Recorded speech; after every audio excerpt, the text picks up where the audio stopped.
Hello everybody, welcome to another daily dose of gaming news and all that good stuff. And before I start, I also publish on Rumble and I'm in this social stuff here. So we got the continuation of the Ryzen 7000 burning up in what is supposed to be the X670. We lost the track on if the boards affected are only X670 boards. We don't have. We know that it affects basically even non-X3D CPUs, but regarding boards, we don't got at least that I can figure out. Like if the boards are all chipset boards from AM5 platform, or if it's only like the X670, because these ones are more suitable for overclocking and all that good stuff and tweaking around the settings. I don't know if the 650 and even the 620 they cannot do anything, but the 650 I'm not sure if they are affected also. They have more limited tweaking on them, but I don't think they are so open-ended with the X versions of this AM5, but they are all on board trying to get a fix. MSI and I think also ASUS already got new biases and removed the old ones, and they basically locked out like overclocking in terms of voltages, which seems to be the main issue. It's the voltage go off the rails, and then that affects the temperature sensors, and then that cannot take they stop basically checking the temperature and the voltage just ramps off, and then of course everything burns. The bulges and the pins on the motherboards, everything goes melted, and that's not a good sight to see. Basically it has a lot to do with the fact that you turn on Expo, and I'm not sure if the Expo settings in the BIOS itself on the motherboard manufacturers doesn't basically unlocks the voltages, and then that goes like in an endless loop that basically burns everything. The fact that I think you can, even without the new BIOSes, basically lock the voltages. Supposedly the safe voltage is 1.25, something like that, but if you're not very savvy, I just turn off the Expo for now until new BIOSes come up, and lock the voltages off, ramping off ramping off. Sorry, I forgot the word that I wanted to tell. And basically AMD is already like an official response. It's like kind of vague. I'm sure they are on this for a few days now since the first situation appeared, but they recognize that they only recognize the X3D ones, but I think after they made I'm not sure how they're going about it here. Again, even in their press release, we don't see anything regarding the motherboards, with kind of motherboards effect. Again, regarding the chipsets, I assume at the moment it is mainly affecting the X670, because are the examples that we've been seeing in Reddit and all over the place. I'm not sure, but even if you don't have an X670, just turn off the Expo, or if you savvy enough with the Expo on, just lock the voltages of the memory, because I think it's the triggering on the voltages for the CPU to keep up with the 1:1 ratio in terms of operation. But yeah, I think I don't know, tomorrow during the weekend we might have more details. I'm not sure. Until then, I will wait and see what kind of information we got. Regarding AMD, still we got drops, price dropping all over the place with the 6900 XT. Now in some places 50% below MSRP. It's a very good GPU, but again, this is always meant to be at least around 700 to 650 GPU. Even with the market, but 700 is a very compelling price for this GPU specifically, and I think the XTX should be around 900, 950 to be even more enticing, because now Nvidia with the 4080, which is basically the competitor for the XTX, is starting to get creeping a little bit on the below MSRP, $50, not that much, to $1,200, but still, to keep your product competitive and enticing, I think they should start a little bit, at least make some waves, telling that probably some discounts are soon to for people to pay attention. But still, we have like Computex coming up with, supposedly it's the announcement, which is in May 30th, I think. I think we should have like some announcements on the mid-range of the AMD ones. We shall see how it goes. From all the information I've been keeping an eye on from Red Gaming Tech, I think it's called, and even the Moore's Law is Dead podcast and everything that I've been keeping an eye on it. It seems that 78 XT is a good GPU, however, it's all about the pricing. I think that GPU to be competitive, even with after the launch of the 4070 and they lowering the 6800 from AMD to compete with that 4070, the 7800 XT with the same kind of performance, at least the rumored one, which is around the 6950 XT, kind of around that ballpark.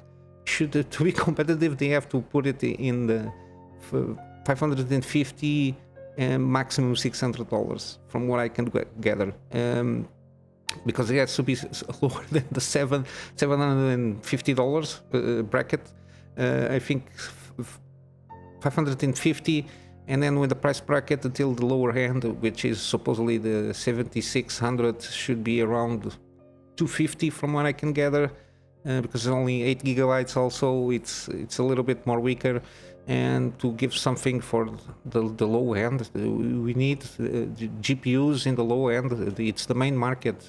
This 79XT, it's basically like enthusiast realms. Nobody has, or almost nobody has, this kind of money to spend on GPUs. I don't know what they are trying to do with this thing, but hopefully everything will correct themselves as soon as possible during the summer, or even before, to see if AMD has the balls to do something on this market. But yeah, I saw, like, this is very recent from Hardware Unboxed, this video.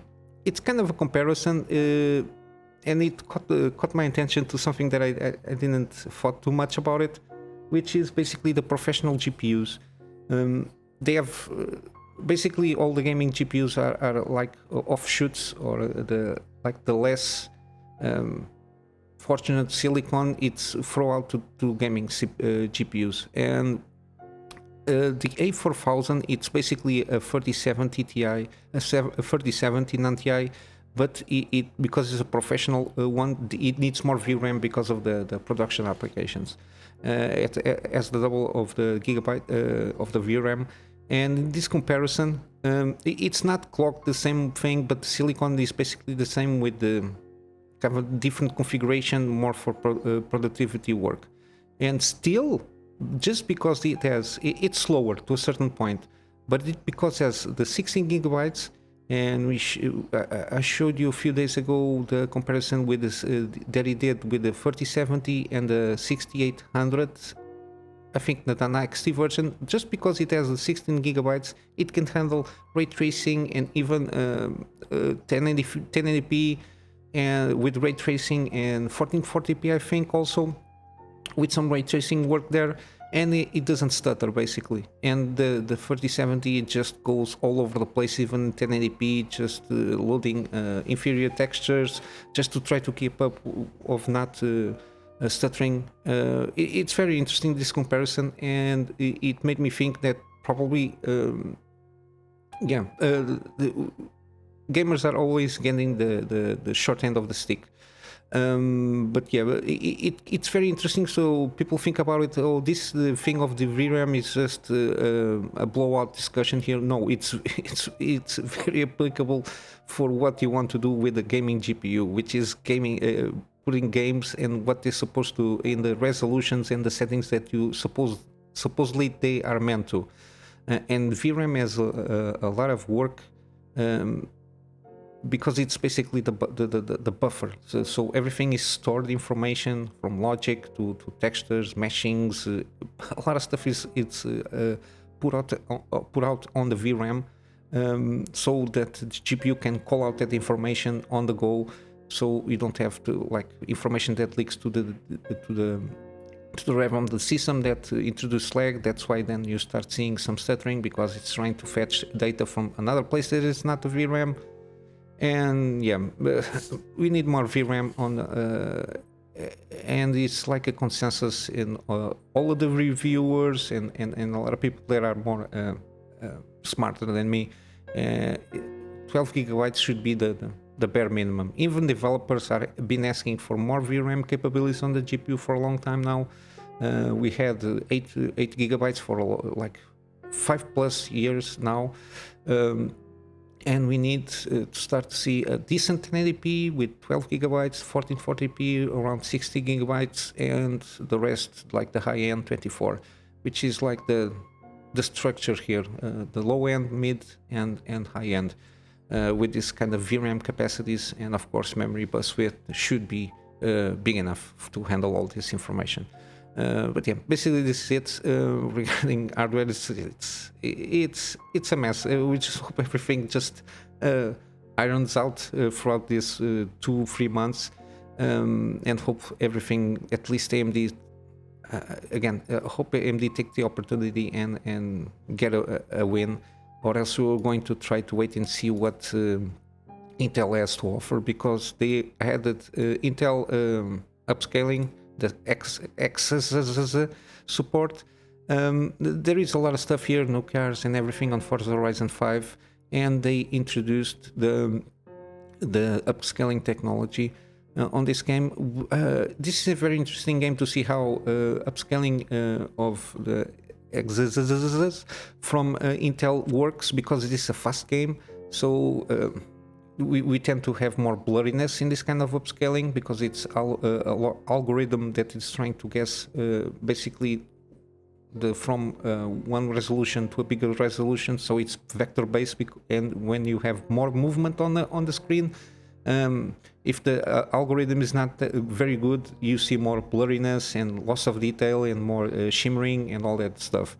I'm hoping to see some analysis on this video, because in the previous game that was added, which one I covered this one,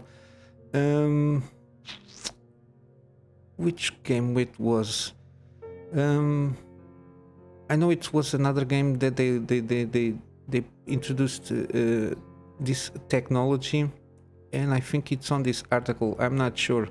But it's on par with the DLSS, which is very good, given that it's like their first try on this thing. Yeah, I cannot see here the other game. I completely forgot which game it was. Cyberpunk. How can I forget? It's Cyberpunk. It's all over the news. It's very good. It's on par, almost on par with DLSS, and I would like to see with this kind of example of this kind of game how good it is, and handling this kind of movement on the screen with racing games. But yeah, for hardware and all this gaming, it's what I have for today. So I'm going to wrap up with some good deals here. Some of them on Steam.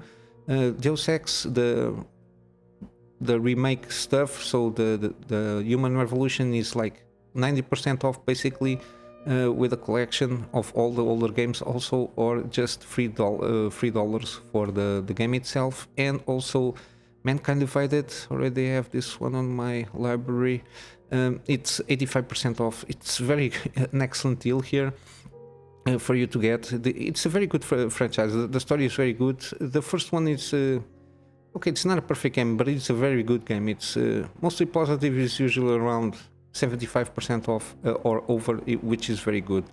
And I've got also Wasteland free. We got usually it's the Colorado edition that I try to make an highlight here, because it's all the extra content here, and $15 give or take. It's a very good. This game seems very excellent. But yeah, I also have something on GOG, which is the Witcher 3 Wild Hunt Complete Edition. So everything it's on there, including the DLCs, and Alien Isolation, the collection, it's 80% off also. It's a very good deal. Got a lot of stuff here, like different modes and everything, and the story is very good. I got a gameplay series of this game in my channel. It's a long time, but I think it's a very good one.